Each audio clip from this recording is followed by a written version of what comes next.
दोस्तों, इस्लाम में क्यों करते हैं बहन से निकाह? मुसलमानों को भी नहीं पता ये सच। दोस्तों, इस्लाम धर्म के बारे में आप सभी जानते ही होंगे, लेकिन क्या आपको इस धर्म का असली सच पता है? क्या आपको यह मालूम है इस्लाम धर्म में की जाने वाली चीजें आखिर क्यों होती हैं?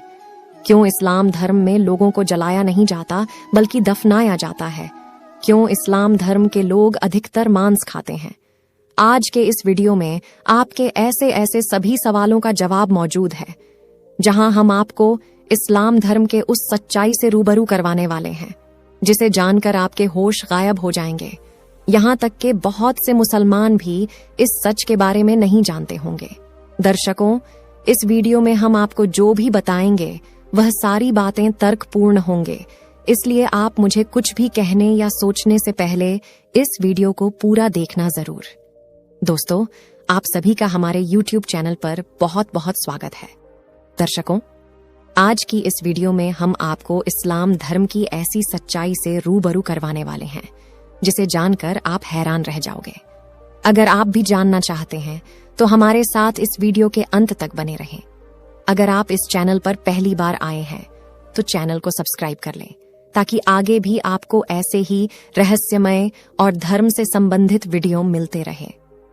तो चलिए आज के इस वीडियो को शुरू करते हैं। दर्शकों, में इस्लाम धर्म का सच जानने के लिए सबसे पहले आपको रामायण के बारे में पता होना चाहिए कि रामायण में सभी राक्षसों का वध किया गया था, लेकिन सिर्फ सुपनखा का ही वध नहीं किया गया था, बल्कि उसकी नाक और कान काट कर छोटी डारिश दिया गया था, जिसके बाद सुपनखा अपने चेहरे को वस्त्र से छुपाकर रखती थी। रावण के मृत्यु के बाद सुपनखा अपने पति शुक्राचार्य के पास चली गई और जंगल में उन्हीं के आश्रम में रहने लगी। राक्षसों का वंश खत्म न हो, इसलिए शुक्राचार्य ने शिवजी की आराधना की और शिवजी प्रकट हुए और शिवजी अपना स्वरूप शिवलिंग शुक्राचार्य को देकर कहा कि जिस दिन कोई हिंदू इस शिवलिंग पर गंगा जल चढ़ा देगा उस दिन राक्षसों का नाश हो जाएगा। तब तक जो राक्षसों का वंश है इसी तरह से चलता रहेगा।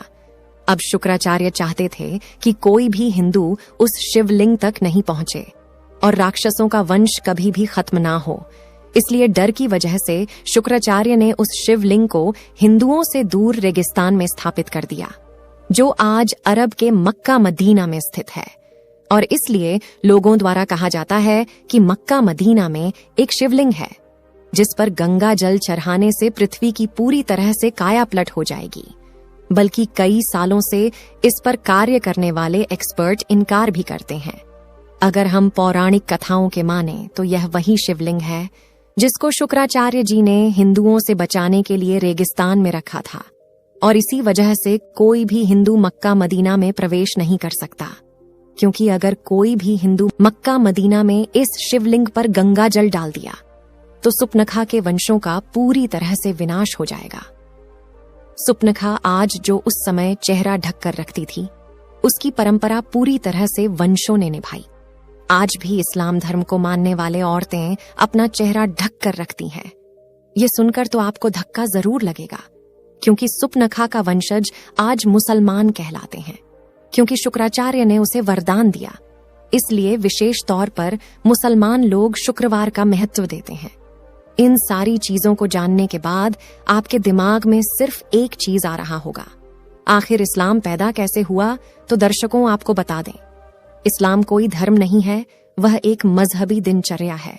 दर्शकों, वहां पर मजहब का मतलब होता है अपने कबीले के गिरोहों को बढ़ते चले जाना, यानी कि अपने कबीले में रहने वाले लोगों को बढ़ाते जाना।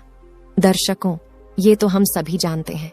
इस्लाम धर्म की स्थापना करने वाले मोहम्मद अरब के वासी थे और अरब के देशों में सिर्फ और सिर्फ रेगिस्तान पाए जाते हैं। वहां जंगल तो छोड़िए, हरियाली भी नहीं पाए जाते हैं, लेकिन वहां पर बहुत कम पौधे नजर आते हैं। इसीलिए वहां पर लोगों के मरने के बाद जलाने के लिए लकड़ियां न होने के कारण मृत शरीर को जमीन में दफनाया जाता है। अब रेगिस्तान में हरियाली तो है नहीं, इसी वजह से वहां पर हरा चटक रंग देखकर इंसान चला जाता है, जो कि सूचक का काम करता है। इसीलिए इस्लाम धर्म में हरे रंग को इतना ज्यादा महत्व दी जाती है। रेगिस्तानों में पड़ीडीडीएचने वाली गर्मी किसी का भी हालत खराब कर सकती है।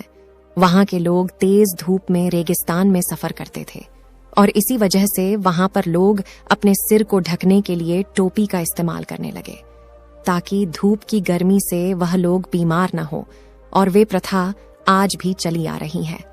जहां पर आप देखेंगे तो अरब के देशों में लोग अपने सिर पर वस्त्र बांध कर रखते हैं ताकि धूप की गर्मी उन्हें नुकसान न पहुंचा पाए।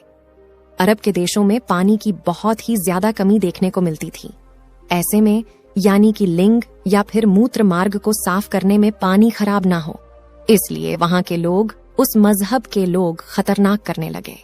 दर्शकों, खतरनाक जो प्राइवेट पार्ट होता है उसका आगे वाला हिस्सा काट दिया जाता है, और यह चीज अभी तक चलती आ रही है। सब लोग एक ही कबीले में खाना बदोश होते थे, इसीलिए आपस में भाई बहन का निकाह कर देते थे। उन्हें शादी करने के लिए कहीं दूर रिश्ता करने की जरूरत नहीं होती थी। पर हाँ, वह लोग शादी करने से पहले इस बात का जरूर ध्यान देते थे कि जिसके साथ वह शादी कर रहे हैं उसका सगा भाई या बहन ना हो।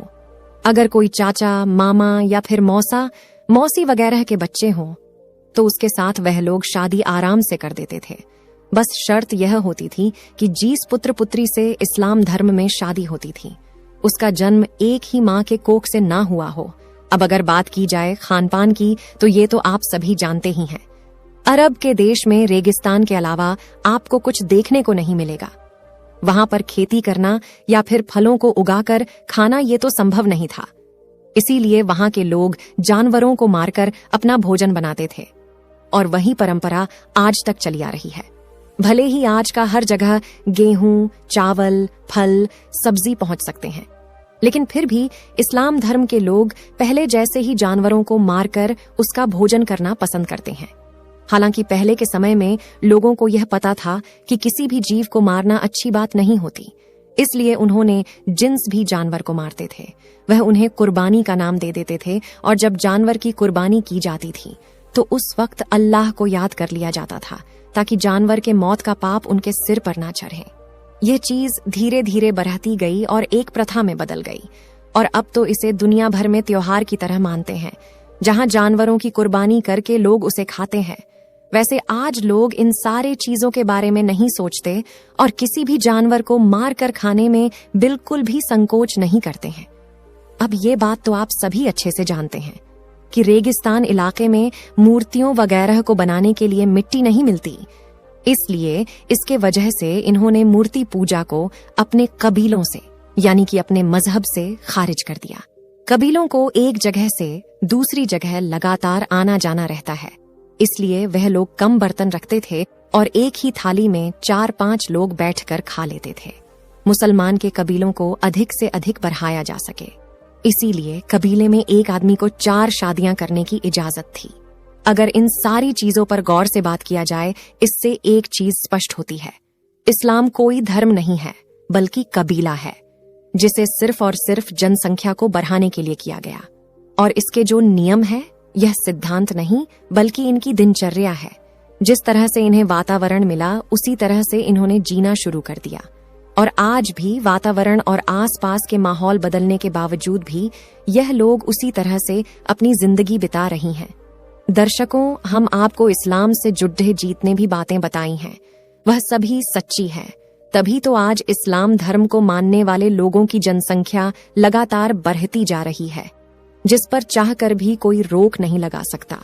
और जिस हिसाब से मुसलमान की जनसंख्या बढ़ती जा रही है उसके अनुसार यह कहना भी गलत नहीं है, कुछ ही सालों में दुनिया में सबसे ज्यादा मुसलमानों की आबादी देखने को मिलेगी। अब हमारी ओर से सभी मुसलमान भाई बहनों को ये हमारी बात बुरी लग रही होगी, हम उनके धर्म को इस तरह से कह रहे हैं, पर दर्शकों, हमारी ओर से किसी भी धर्म को ठेस पहुंचाना नहीं है, बल्कि हम आपके सामने कुछ ऐसे फैक्ट्स रख रहे हैं जो कि पूरी तरह से लॉजिकल है। अगर आप भी इस पर गौर करेंगे तो आपको समझ में आएगा हम जो कह रहे हैं वह वाकई में सच आएगा। इन सब में से हैरान कर देने वाली बात तो ये है, इस्लाम धर्म को मानने वाले लोग यह खुद भी नहीं जानते हैं कि वह इस तरह का सोच क्यों रखते हैं, और क्यों इस्लाम धर्म के मानने वाले लोग दूसरे धर्म को कम समझते हैं। हम ये नहीं कह रहे हैं कि मुसलमान लोग ही अपने धर्म को ऊंचा रखते हैं, और बाकी लोग अपने धर्म पर ध्यान नहीं रखते हैं, बल्कि हिंदू से सिख और ईसाई तक हर धर्म के लोग अपने धर्म को महत्व देते हैं। किसी भी धर्म में, चाहे वह इस्लाम धर्म ही क्यों ना हो, उसमें दूसरे धर्म को नीचा दिखाना नहीं सिखाया गया। लेकिन फिर भी मजहब के नाम पर दंगा होते हैं, जबकि चाहे हिंदू हो या मुसलमान, किसी को यह नहीं पता कि उसकी शुरुआत कहां से हुई और जो सिद्धांत और कानून वह सीख रहे हैं और किसने बनाया। लोग तो सिर्फ आंख बंद करके उसे मानते जा रहे हैं, परंतु उसके पीछे का सच किसी को नहीं पता। अब आपको इसके बारे में क्या कहना, कमेंट में हमें जरूर बताना और इसी तरह के वीडियो को देखते रहने के लिए हमारे YouTube चैनल को सब्सक्राइब कर लेना, ताकि आगे भी आपको इसी तरह का वीडियो मिलते रहे। आप सभी का हमारे साथ इस वीडियो को अंत तक देखने के लिए बहुत बहुत धन्यवाद।